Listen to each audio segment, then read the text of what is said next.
Hi everyone, and welcome to Walk Away from the Workbook. If you're new here, my name is Nicole Seymour, and I'm a developmental learning specialist and current classroom teacher from California.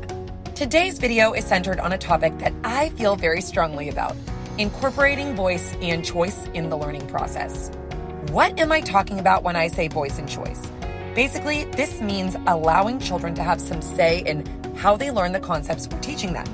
Not only can they share with us what they want to learn, but they can also have a hand in deciding how they will learn it. I could do an entire video on why it's important to give children choices in how they learn, but I'll try to be as brief as possible. The short answer is that if we give children choices, they feel like they have power and that they are in control. It decreases their desire to resist what we're asking them to do because they are involved in the decision-making process. They also establish a sense of responsibility and develop problem-solving skills when they're able to make their own choices. What are the most common errors associated with offering choices? The first error that I thought of is forcing your child or your students to complete every single activity you come up with to practice a specific skill or a set of skills. If you have ever worked in a primary classroom, you're probably familiar with center time. Most teachers have independent center or small group time during their morning literacy block. Each center has a different activity for the students to complete, but they may not leave until the teacher calls them away for a small group session or until the time is up. All the students must attend every single center throughout the week, no matter what. The second most common error is offering choices that will only work for certain types of learners. Reading and writing tasks are the most common, which doesn't leave space for our bodily and kinesthetic learners to develop the same skills in ways that are more conducive to their intellectual style. The last error that I see all too often is not offering choices at all. I know that many parents and educators are afraid to give children choices because they're fearful that the children will always go back to the same activity and therefore will not learn anything new. This is a very common misconception associated with making choices, and I'm going to explain to you why that is. In my own classroom, I have a drawing center. At the drawing center, kids can do pretty much anything you can think of that has to do with writing. The possibilities are endless.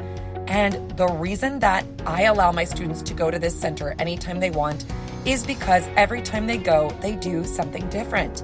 I may have kids that go there every single day, but when they attend, there are different kids there that have different ideas. There are different materials set out, but the children will always find something new to do in that center that will hone in on their critical thinking skills and on their other natural abilities to learn. Try not to be fearful that your child is not going to learn if they are gravitating towards similar activities every single day. Your child will surprise you if they are offered the same materials because they will not always do the same things with those materials. I'm going to give you some simple ways to incorporate voice and choice into learning at home and in the classroom. First and foremost, you need to pick something specific that you want your child to learn or that your child needs to learn. In the classroom, for example, this would be your learning objective that is directly tied to grade level standards. If you're a parent, however, this might be something that you notice on their report card, some area where they might need a little bit more assistance. Once you have your learning objective, try to think of at least 3 different fun ways for your child to practice the skill or objective. If you're struggling to come up with ideas, check out Pinterest or just Google some ideas. What matters most is that you stay focused on what you want your child to learn. What is your end goal? Focus on that and bring the activities around it. Next, explain to your child what they will be learning and show them the different choices they will have as they practice. It might even be a good idea to ask your child for some ideas on how they might want to practice the skill. It just depends on how old your child is and how creative a thinker they are. Once you've created the menu of activities for your child to choose from, give them an opportunity to decide how they would like to learn the skill you've chosen together. Even though you're the one who chose the learning objective and some of the activities, your child will feel like they're in the driver's seat if they're presented with different options for how they can learn.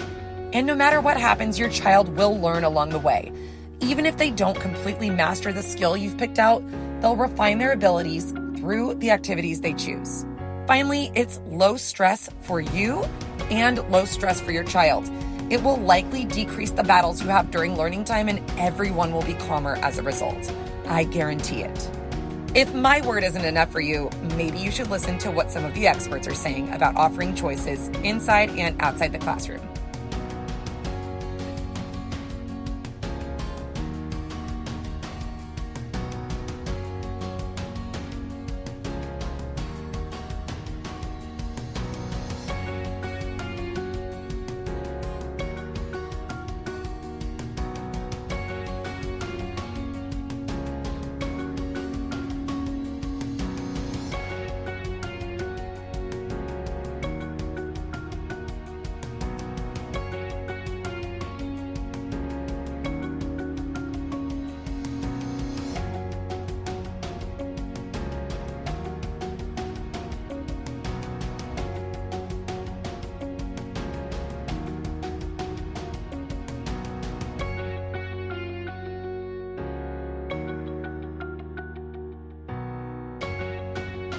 I hope you enjoyed this video, and I hope it inspires you to incorporate voice and choice into your learning time, whether it is at home or in the classroom. If you liked this video, don't forget to give it a thumbs up and subscribe to my channel. New videos come out every Wednesday. Until next time, have fun learning with your little ones. Bye.